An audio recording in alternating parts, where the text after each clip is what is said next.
이 시간도 각자의 삶의 자리에서 그리고 예배의 처소에서 임마누엘 하나님을 예배하는 사랑하는 형제 자매들을 그리스도 이름으로 문안하고 축복합니다.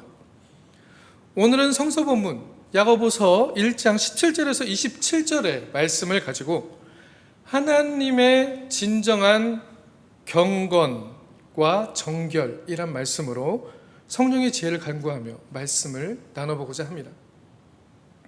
오늘은 성령 강림 후 14째 주일로 예배합니다. 야고보서는 오랫동안 기독교 전통에서 논란이 되는 문서였습니다. 나중에 주 200년 정도의 신약의 문서들 가운데 나타났으며 주 4세기가 이르기까지도, 그러니까 주 400년에 이르기까지도 복음서로 인정을 못 받는, 그러니까 신약 성경의 정경으로 인정을 못 받는 그런 성서 본문이었어요. 마틴 루터 같은 경우는 야고보서를 심지어는 지푸라기 복음이라고까지 말할 정도로 비판적인 시선을 가지고 있었습니다. 왜 그랬을까요? 마틴 루터는 자신이 의롭게 된 것이 오직 믿음으로 의롭게 됐다는 것에 굳건한 확신이 있었기 때문입니다. 충분히 이해가 가는 대목이죠. 그가 행했던 그 캐톨릭 전통에서 있었던 수많은 공로주의, 자기의 행위를 통해서 의롭게 된다는 그 안에서 평안과 자유를 누리지 못하는 마틴 루터가 결국에 발견한 그 로마서의 말씀, 그 말씀, 로마서에 있는 오직 의인은 믿음으로 말미암아 살리라 라는 그 말씀을 통해서 마틴 루터는 본인이 하나님의 말씀 안에서 자유를 얻게 되었기 때문입니다. 물론 루터의 고백이 당연히 가장 처음에 그리스도인들에게서 나오는 고백이 되어야 합니다.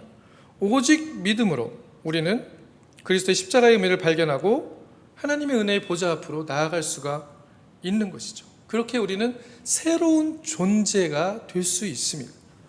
그런데 신앙생활을 오래 하다 보면 이런 믿음만 강조하는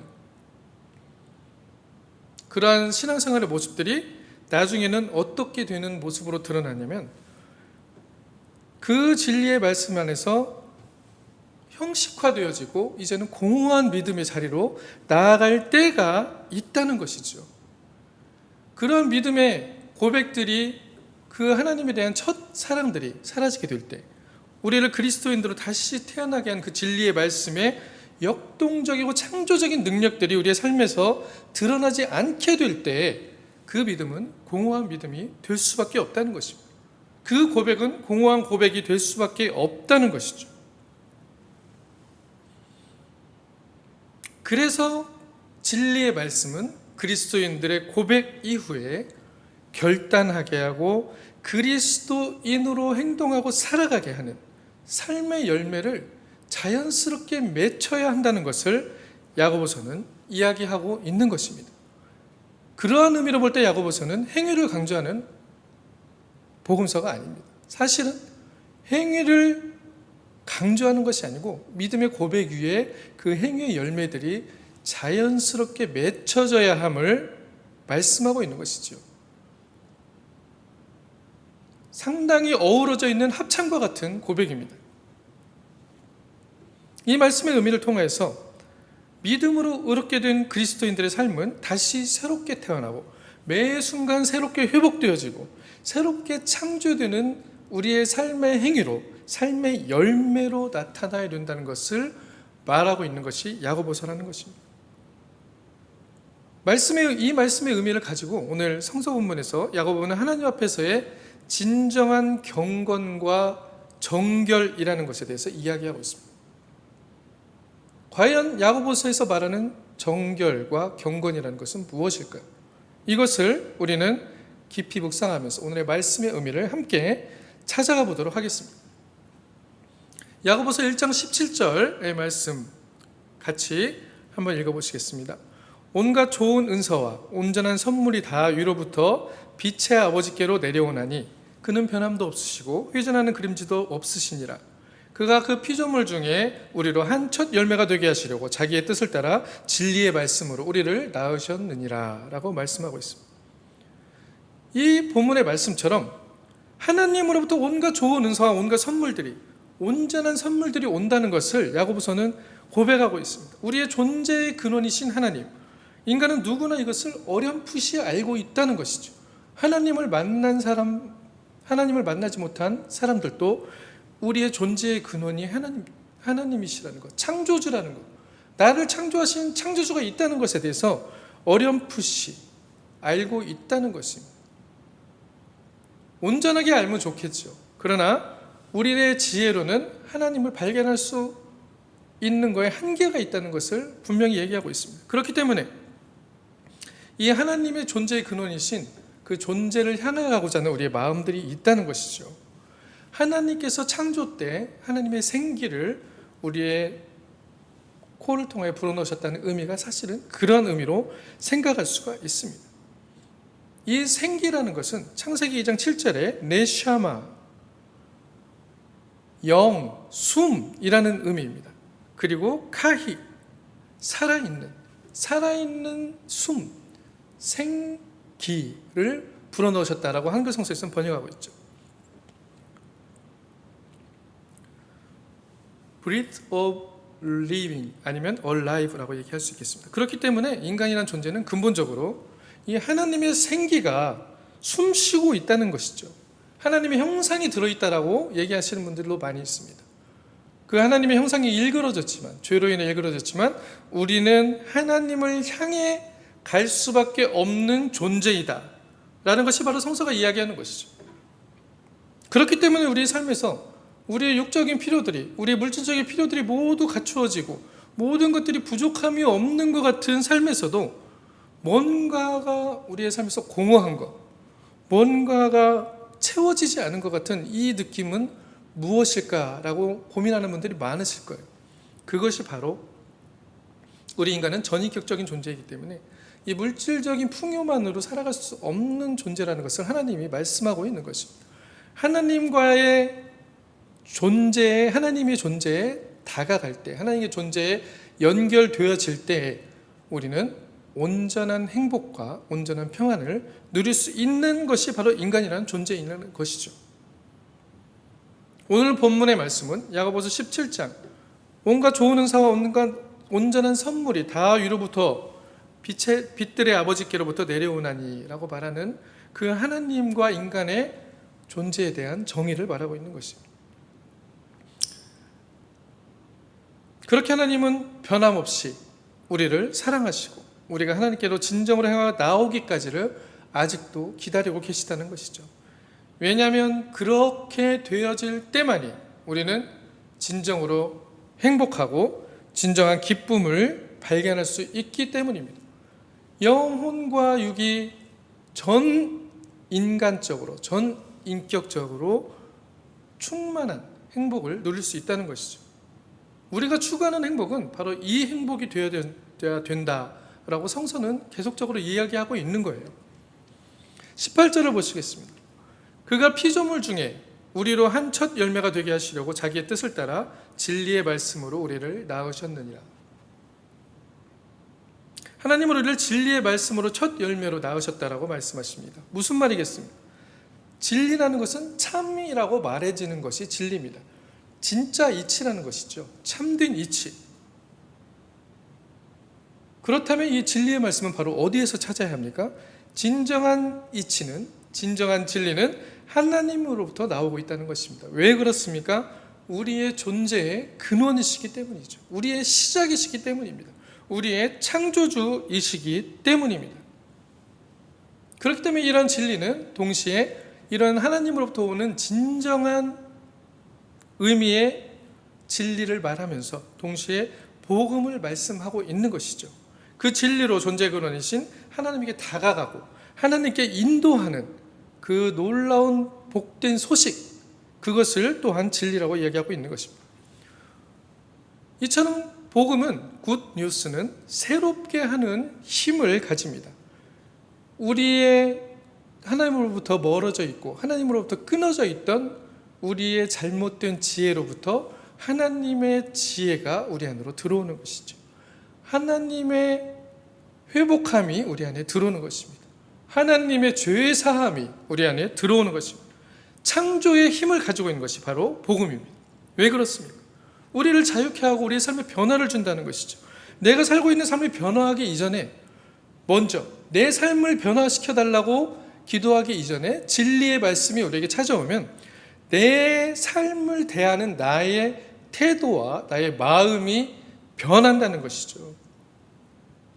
내가 어디에 있든지 어떤 상황에 있든지 그것이 나를 괴롭게 하고 나를 슬프게 하고 나를 좌절하게 할 수 없는 상태가 되어진다는 것입니다. 이것이 바로 하나님의 자녀들이 누릴 수 있는 특권이라는 것입니다.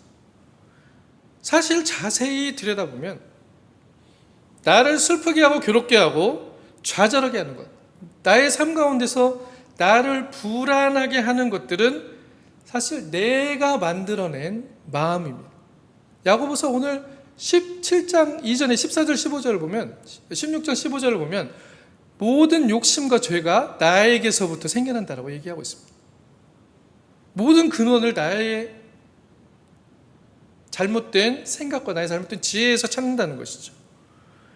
내가 원하는 것이 안 되어서 슬픈 것이고 사실은 내가 원하는 대로 안 되어서 좌절되는 것이고 내가 원하는 대로 안 됐기 때문에 괴로운 것이죠. 지금 이러한 상태의 삶에 계신 분들, 정말 내 삶은 괴롭다, 왜 삶은 내가 원하는 대로 안 되는 것일까 라고 생각하시는 분들이 계시다면 진정으로 이 상황을 내가 헤쳐나간다고 생각하시기에 앞서서 나의 생각보다 훨씬 더 지혜로우신 하나님의 지혜를 간구하시기 바랍니다. 나의 삶을 하나님께 맡기라는 이야기로도 할 수가 있습니다. 그것은 사실 엄청나게 간단한 이야기예요. 우리가 그것을 이루지 못하는 것은 내 생각이 맞다는 가장 기본적인 근거를 가지고 있기 때문입니다. 내 생각과 계획대로 되지 않는다고 괴로워하고 불안해하는 내 자신의 마음의 상태를 우리가 잘 들여다봐야 합니다. 정말 내가 그러고 있구나. 정말 내가 이것 때문에 내가 슬프고 괴로운 마음을 가지고 있었네. 여기서 떠날 수 있을까? 내가 생각하는 것만이 전부가 아니라는 것에서 떠나서 하나님을 신뢰할 수 있을까? 하나님이 이끄시는 삶은 내가 생각하는 삶보다 훨씬 더 넓고 크고 내가 이해할 수 없는 삶이라는 것을 내가 받아들일 수 있는가가 바로 관건인 것입니다. 하나님을 신뢰함은 바로 이것을 의미하는 것이죠. 정말 하나님의 이끄심을 신뢰하고 있는가는 내 마음대로 되는가 안 되는가에 관심을 하는 것이 아니고 내 삶이 하나님이 이끄시기 때문에 내가 이해할 수 없는 일 가운데서도 내가 하나님을 신뢰할 수 있다는 그 신뢰를 하나님께 드리는 것, 그것이 바로 믿음이라는 것입니다. 이 순간 나의 삶이 내 뜻대로 되지 않는 많은 것들이 있을 것입니다. 또 내가 생각하는 많은 것들이 좀 되었으면 하는 바람들이 있을 것입니다. 이것들이 나쁜 것이냐 했을 때 나쁜 것이 아니죠. 당연히 우리에게 희망과 미래를 향한 추동하는 힘을 줍니다. 그러나 이 순간이 그것 때문에 불안해하고 그것 때문에 전전긍긍하고 있는 내 모습이 있다면 사실은 우리는 그것이 되어야만 한다라고 이미 100% 되어야만 한다라고 절대화하고 있다는 것입니다. 그러한 우리의 마음들이 결국 어떻게 됩니까? 그 사실들이 되어지지 않았을 때 하나님 왜 이러세요? 라는 질문들이 나온다는 것이죠. 사실 하나님은 지금의 상황을 통해서 지금의 좌절과 지금의 실패와 같은 상황을 통해서 더 엄청난 것들을 우리에게 부어주시려고 준비하고 계신데 우리는 지금 내 마음대로 안 된다고 하나님께 불평하고 있는 그러한 나의 모습들입니다. 1차적인 믿음이죠. 내가 간구한 것이 안 됐기 때문에 때를 써야 되고 그것이 되기 위해서 하나님을 그 길로 불러들여야 합니다. 그러나 우리는 분명히 알아야 할 것은 하나님 우리의 존재의 근원이시고 우리의 창조주시기 때문에 우리는 하나님의 계획 안에서 걸어가야 한다는 것이죠. 하나님을 신뢰하는 안에서 걸어가야 한다는 것입니다.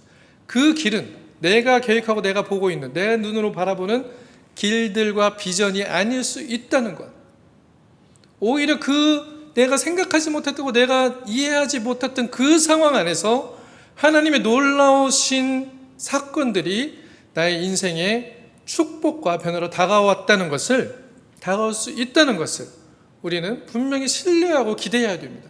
이것이 바로 비전이고 이것이 바로 희망인 것이에요.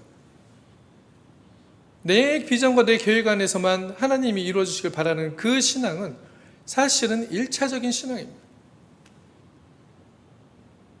내 안에서 내가 탈출하지 못한 것이죠. 내 안에 갇혀있는 신앙입니다. 내 세계 안으로 하나님을 끌어들이려는 신앙이죠. 그러나 하나님은 우리가 끌어들일 수 있는 분이 아닙니다. 내 세계에 담을 수가 없어요. 그런데 우리는 담겠다고 노력하는 거죠. 나보다 나를 더 잘 아시는 이 하나님을 신뢰할 수 있는 이것은 어떠한 의미냐면 자기로부터의 탈출이다라고 할 수 있겠습니다. 엑시스티렌이라는 말로 우리가 얘기할 수 있겠는데, 엑시스티렌이라는 건 뭐냐면 시스티렌, 지금 서 있는 상황에서 탈출한다. 나로부터, 내 생각과 내 지혜로부터 탈출해서 하나님의 지혜를 신뢰함을 이야기한다는 것입니다. 하나님은 우리를 이렇게 첫 열매는 무엇입니까? 새롭게 된 존재의 그 새롭게 회복된 창조의 첫 열매가 되게 하시기를 원한다는 것이죠. 어떻게요? 하나님의 진리의 말씀으로 우리를 낳아서 그 놀라운 하나님의 지혜로 나타나는 사건의 첫 열매가 되게 한다는 거죠. 19절을 보겠습니다. 19절, 20절, 21절 19, 20, 21절 같이 한번 보겠습니다. 내 사랑하는 형제들아, 너희가 알지니 사람마다 듣기는 속해하고 말하기는 더디하며 성내기도 더디하라. 사람이 성내는 것이 하나님의 의를 이루지 못함이라. 그러므로 모든 더러운 것과 넘치는 악을 내버리고 너희 영혼을 능히 구원할 바 마음에 심어진 말씀을 온유함으로 받으라. 아멘. 여기서도 같은 의미로 성서를 해석할 수 있습니다. 어떻게 해요? 바로 내 안에 갇혀서 내 생각대로 되어만 하나님이 도우신 것처럼 생각하는 이 자기중심에 꽁꽁 묶여있는 나의 모습에서 탈출한 사람들의 태도를 말하는 것입니다. 들음에 대해서 오늘 성서 본문은 이야기하고 있습니다. 우리는 듣기보다 말하기를 좋아합니다. 내 생각을 더 많이 말하고 내가 옳다고 말하고 싶은 게 인간이죠. 그런데 야고보서는 듣기는 속히하고 말하기와 성내기는 더디하라는 것을 말하고 있습니다. 이것은 바로 아까도 말씀드린 것처럼 내 세계가 옳다, 내가 이해하고 내가 판단하는 것이 옳다는 전제에 대한 의심을 말하고 있는 것이죠. 결국 내가 생각하고 내가 이해하고 내가 판단하는 것이 100% 하나님의 뜻에 맞지 않은 경우가 있다는 것을 인정하라는 것입니다. 아무리 완벽한 것처럼 보이는 이 과학도, 의학도 수많은 시간을 거치면서 그들이 절대적인 것 같았지만 절대적이 아닌 것들이 증명이 되었죠. 20세기 토마스 쿤 같은 사람은 이렇게 이야기합니다. 결국 과학이론은 항상 이제는 변할 수가 있다. 우리가 이것이 끝이라고, 절대라고 말할 수 있는 과학이론은 없다라고 얘기합니다. 왜 그렇게 되었습니까? 20세기에 뉴턴 물리학이 모든 물리학 법칙을 다 발견한 것처럼 생각했지만 결국 20세기에 들어서 양자 물리학이 드러나면서 뉴턴 물리학은 그저 우리의 눈으로 보이는 곳에서만 작동하는 물리학의 법칙이었던 것이죠. 우리가 보이지 않는 그 수많은 세계 안에서 우주와 마이크로 코스모스와 미크로 코스모스, 마크로 코스모스와 미크로 코스모스 안에서 우리의 알고 있는 것, 우리가 보고 있는 것 이외에 작동하는 수많은 법칙들이 있었다는 것이죠. 그것들은 뉴턴 물리학의 법칙을 완전히 깨버리는 법칙들이었다는 것입니다. 이게 무슨 의미일까요? 인간 이성의 한계를 보여주는 것입니다. 우리가 보고 있는 것 안에서 모든 것들이 작동하기 때문에 이것이 전부라고 얘기했던 그 세계가 완전히 뒤집어져 버리는 그런 놀라운 일들이 일어났다는 것이죠. 인간들은 이런 것들을 통해서 어떤 것을 깨달아야 됩니까? 우리의 지식과 깨달음은 제한적이구나, 한계가 있구나. 하나님의 지식과 하나님의 깨달음과는, 하나님의 지혜와는 근본적으로 다르다는 것을 발견할 수 있다는 것입니다.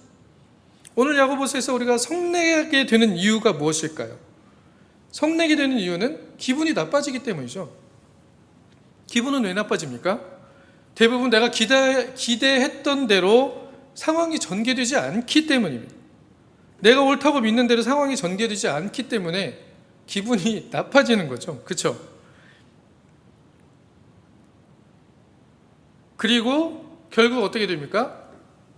성을 내고 화를 낸다는 것은 뭔가 소리가 커지고 내 소리를 더 주장하게 된다는 것입니다. 내 목소리를 더 키운다는 것이죠. 이것을 성서가 하나님의 의를 이루지 못한다라고 말하는 것은 어떤 의미겠습니까? 우리가 그저 화를 내기 때문에 이것이 잘못된 것이라는 어떤 그냥 표면적인 해석보다 왜 우리가 화를 내는가를 들여다봤을 때 내가 옳다고 믿는 것들, 내가 맞다고 생각하는 것들이 아니기 때문에 화를 낸다는 것이죠. 그러나 우리가 이 깨달음 안에서 내가 생각하는, 옳다고 생각하는 것들이 100% 맞는 것들은 아닐 수 있다는 것, 내가 저 사람의 이웃의 상황을 이해하지 못하고 내 상황에 맞춰서 저 사람을 이해하기 때문에 내가 화를 내게 된다는 것이 사실은 야고보서가 이야기하는 화를 내에 대한 이야기입니다. 그렇기 때문에 하나님의 의를 이루지 못한다라고 얘기하고 있는 것이죠. 이런 관점으로 이웃을 보면 이웃과 관계하는데 훨씬 더 수많은 그리스도인들이 수용적이 될 수 있음을 또한 발견하게 되는 것이죠. 진리의 말씀, 즉 나로부터, 나의 생각과 나의 지혜로부터 탈출하게 하시고 하나님의 말씀으로 자유하게 되는 그리스도의 삶의 모습이 드러난다는 것이죠. 하나님의 지혜를 발견한 자들, 하나님의 숨이 우리의 삶에서 함께 쉬어지고 있음을, 아직도 하나님이 내 안에서 숨쉬고 있음을 발견한 사람들의 삶의 태도가 바로 이러한 자들의 태도입니다. 그럼에도 불구하고 우리는 완전하지 못하기 때문에 성을 내기도 하고 내가 옳음에 집착해서, 내가 옳다고 집착해서 다른 사람의 정언과 의견을 들어보지도 않고 그 사람을 판단하는 폐쇄적인 태도도 상당히 보이죠. 성서가 말하는 이러한 더러운 것과 악이라는 것은 새로운 존재로서, 다시 태어난 존재로서, 나로부터 탈출한 존재로서 하나님의 지혜로 행해지는 모든 것을 말하고 있다는 것입니다. 오직 하나님의 말씀만이 우리의 영혼, 즉 영혼은 푸뉴마라는 헬라어를 사용하지만 이 말은 사실은 전적인 인간, 우리의 육체적인 몸과 우리의 생각과 정신과 우리의 모든 영, 스피릿을 포함하는 것을 성서에서는 영혼이라는 의미로 사용하고 있습니다. 그렇기 때문에 그 우리의 삶의 전부를 포함하는 모든 것들을 의미하고 있기 때문에 우리의 삶에서 이루어지는 이 모든 일들, 사건들이 이 하나님으로부터 오는 지혜를 통해서만이 우리의 삶이 전인격적인 삶을, 전인적인 삶을 살아갈 수 있다. 이것이 바로 진정한 행복이다라고 이야기하고 있는 것이죠. 내 삶이 결국 하나님께 의탁되어질 때, 나로부터 탈출할 때, 나의 지혜로부터 내가 100% 맞다라고 하는 그 나를 절대화하는 나의 지혜에서 탈출할 때 우리는 하나님께 우리의 삶의 자리를 내어주게 되는 것이고 하나님이 우리의 삶에 놀라운 일들을 드러낼 수 있는 공간을 드린다는 것입니다. 내가 나로부터 탈출한다는 말이 그런 의미일 것입니다. 야고보서 22장 22절에서 25절 오늘 본문 다시 한번 보겠습니다. 너희는 말씀을 행하는 자가 되고 듣기만 하여 자신을 속이는 자가 되지 말라. 누구든지 말씀을 듣고 행하지 아니하면 그는 거울로 자기의 생긴 얼굴을 보는 사람과 같아서 제 자신을 보고 가서 그 모습이 어땠는지를 곧 잊어버리거니와 자유롭게 하는 온전한 율법을 들어보고 있는 자는 듣고 잊어버린 자가 아니요 실천하는 자니 이 사람은 그 행하는 일에 복을 받으리라. 야고보서는 오늘 여기서 더 중요한 말씀을 전합니다. 무엇입니까? 듣기만 하는 것은 자기를 속이는 것이다라고 얘기하는 것입니다. 현대에서 말씀을 듣는 것도 사실은 쉽지 않습니다. 많은 사람들이 자신의 삶을 살아가기에 바빠요. 그러나 성서는 들을 귀 있는 자는 들을지어다라고 복음을 항상 선포하고 있죠.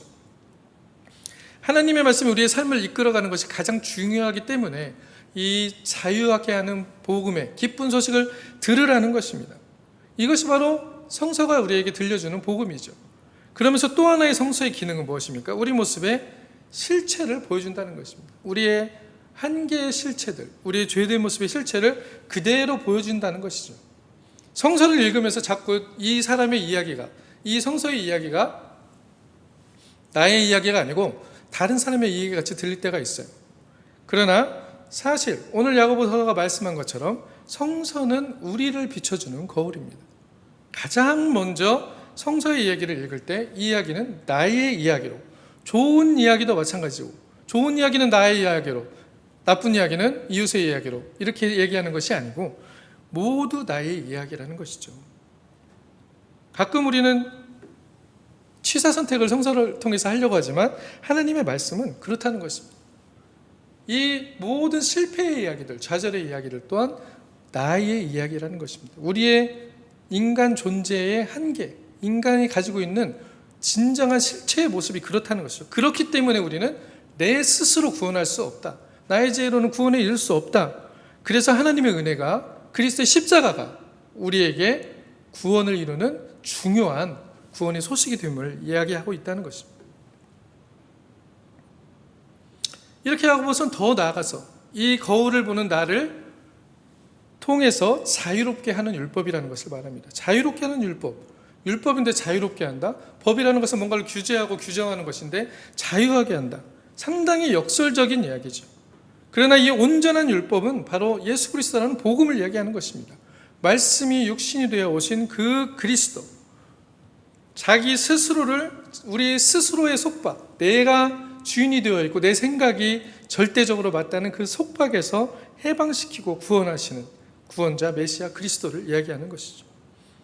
그리스도의 삶을 살겠다고 그 순간을 결단하는 사람은 모든 선택의 순간에 그리스도의 삶으로 선택하고 행한다는 것입니다. 내가 맞다고 생각하는 것, 내가 옳다고 생각하는 것만이 전부가 아니라는 것을 포기하는 사람들이 할 수 있는 것이죠.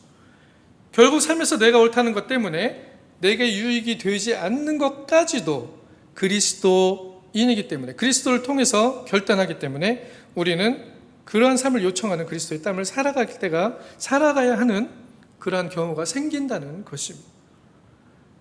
그런데 이러한 사람, 이렇게 그리스도를 향하여 결단하는 사람, 그리스도의 삶을 따라 결단하는 사람들에게 복을 받는다고 말하고 있죠. 야고보서는. 이 복을 받는다라는 말씀은 사실은 마태복음 5장, 예수님이 가장 처음 설교를 하신 산상설교, 마태복음 5장에 있는 산상설교에 복 있는 사람은 이라고 말씀하신 그 복이 있다라는 말씀이에요. 마카리오스라고 얘기합니다.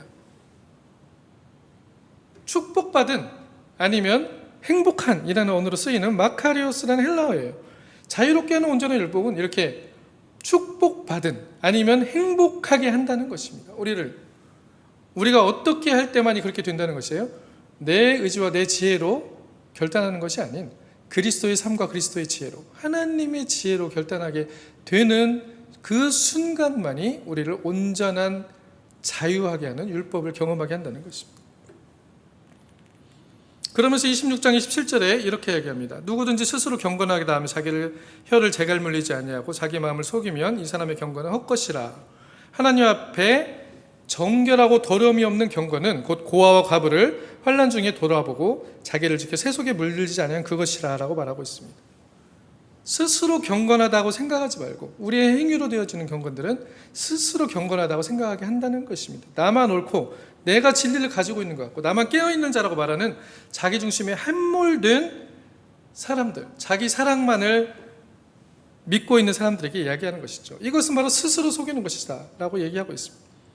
말씀을 들여다보고 내가 아닌 이웃에 대한 이야기라고 말하는 사람들도 그런 중에 하나라고 생각할 수 있겠죠. 하나님 앞에 정결하고 더러움이 없는 경건, 오늘 말씀의 주제입니다. 우리가 생각하는 경건이나 정결이라는 것은 하나님께서는 어떻게 말씀하고 있습니까? 고아와 과부를 환난 중에 돌아보고 자기를 지켜 세속에 물들지 않은 그것이라고 말하고 있는데, 고아와 과부를 환난 중에 돌아보는 것, 환난 중에 있는 사람들, 소유된 사람들을 돌아보는 그 마음이 있는 자들이 경건하고 정결한 사람이라고 하나님은 얘기하고 있다는 것입니다. 아무리 주여 주여라고 얘기하면서 하나님을 찬양한다고 하면서 우리의 삶에서 소유된 자들과 또한 환난 중에 있는 자들의 그 상황들과 정황들을 돌아보고 돕지 않고 그냥 지나쳐가는 자들은 선한 사마리아인의 비유와 같이 아무리 바리새인과 레위인과 서기관들이 지나갔을지라도 그들을 돕지 않고 지나갔습니다. 그러한 사람들을 강도받는 자의 이웃이라고 하지 않았어요. 우리는 그러한 삶을 결단하고 살 때만이 하나님 앞에 정결하고 더러움이 없는 경건이라고 말하고 있습니다. 마틴 루터는 이 경건이라는 단어를 바꿔서 예배라고 이야기하고 있습니다. 그렇다면 어떻게 됩니까? 우리의 삶이 곧 예배가 될 수 있다는 얘기를 하고 있는 것입니다. 여기 나와서 앉아서 드리는 예배뿐만이 아니고 우리의 삶 가운데서 소외된 자들을, 과부와 고아들을 돌아보고 환난 중에 있는 자를 돌볼 수 있는 그 마음을 가진 자들, 그 마음을 가지고 삶을 살아가는 자들이 바로 하나님 앞에 예배하는 자들이라고 얘기하는 것입니다. 경건이라고 얘기했던 단어를 마틴 루터는 예배라고 그렇기 때문에 번역을 했던 것이죠. 이러한 사람들이 복이 있다라고 성서는 증언합니다. 많은 사람들이 복을 받고 행복하고 싶어 합니다. 나의 삶의 문제 때문에 좌절하고 고민하고 불안해하고 이러한 삶을 살아가기도 합니다. 우리는 어떻게 해야 복이 있는 사람들이고 어떻게 해야 경건한 사람들이고 어떻게 해야 하나님을 예배하는 사람들인지를 오늘 야고보서를 통해 발견했습니다. 고아와 과부를 돌아보고 환난 중에 있는 자를 돌아보며 이 안에서 나의 마음, 그리스도의 마음이 바로 이러한 마음이라는 것이죠. 하나님은 이러한 사람들에게 마음이 가 있다는 것입니다. 하나님의 마음이 있는 곳에 나의 마음도 있게 하소서라는 이러한 고백들을 드릴 수 있는 사람들, 이러한 사람들이 바로 복 있는 사람들이라고 성서는 증언합니다. 그리고 이런 사람들이 정결하고 경건한 사람, 정결하고 예배하는 사람들이라고 얘기하고 있습니다. 복을 받고 행복하고 싶으십니까? 나의 삶 때문에 지금 좌절하고 있고 고민하고 불안해하고 있습니까? 이제는 내가 생각하고 내가 판단하는 그 모든 나의 지혜로부터 탈출하여, 자기로부터 탈출하여 진리의 말씀이신 그리스도 앞으로 나아오시길 바랍니다.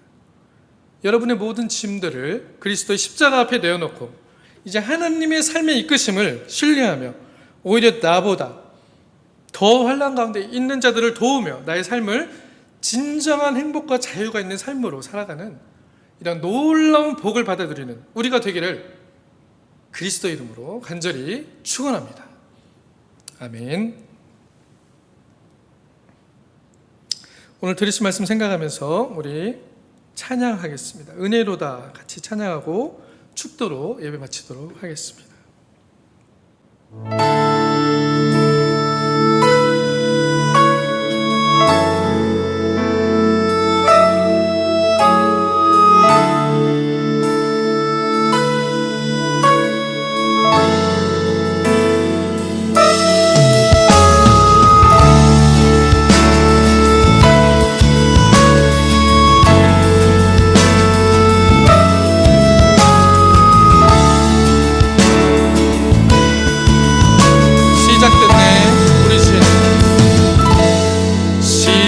시작됐네.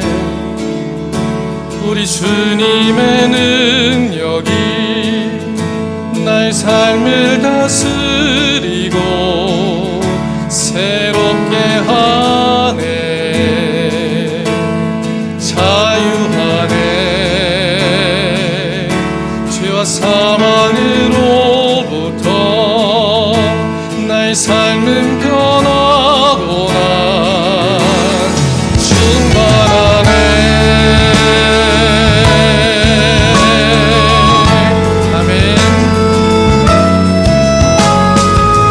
주님의 능력이 시작되었습니다. 시작됐네. 우리 주님의 능력이 시작됐네. 우리 주님의 능력이 나의 삶을 다스리고 새롭게 하네. 자유하네. 죄와 사망으로부터 나의 삶은 변화로다. 충만하네. 은혜로다. 아멘. 은혜로다. 주의 은혜 한량없는 주의 은혜 은혜로다.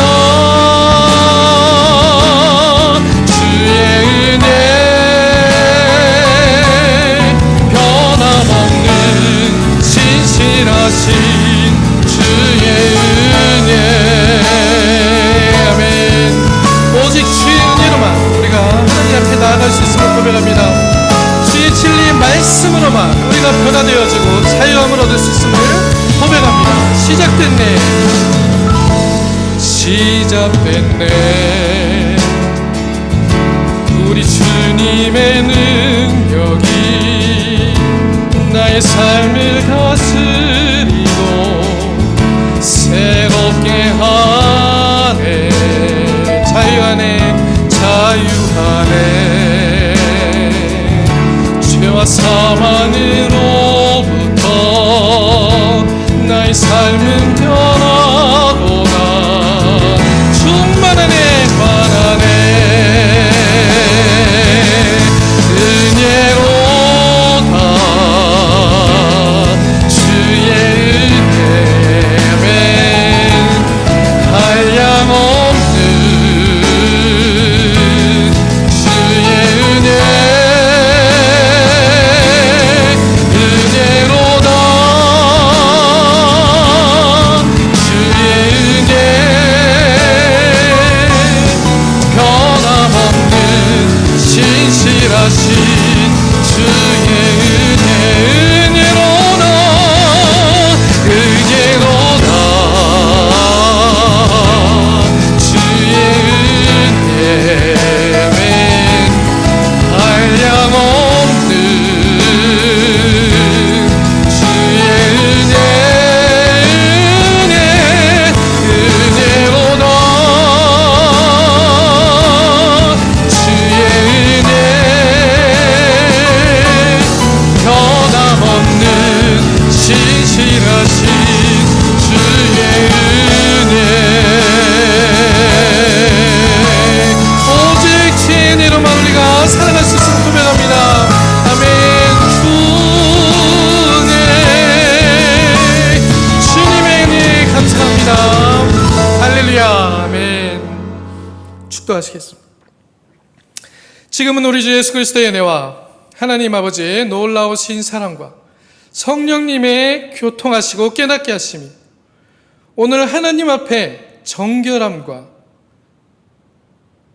경건함이 무엇인지를 발견하고 우리의 삶에 소외된 자를 돌아보고 진정으로 그들의 환난 중에 있는 자들을 정말 돕고 함께하며 살아갈 수 있는 그리스도의 마음으로 살아가길 원하는 그 지혜를 발견하는 하나님의 지혜와 하나님의 능력의 경건함을 발견하는 오늘 모든 하나님의 사랑하는 자녀들 머리 위에 주님의 놀라우신 함께하는 복들이 또 주님의 놀라우신 깨닫게 하심이 우리의 삶 가운데서 함께 하시기를 간절히 축원하옵나이다.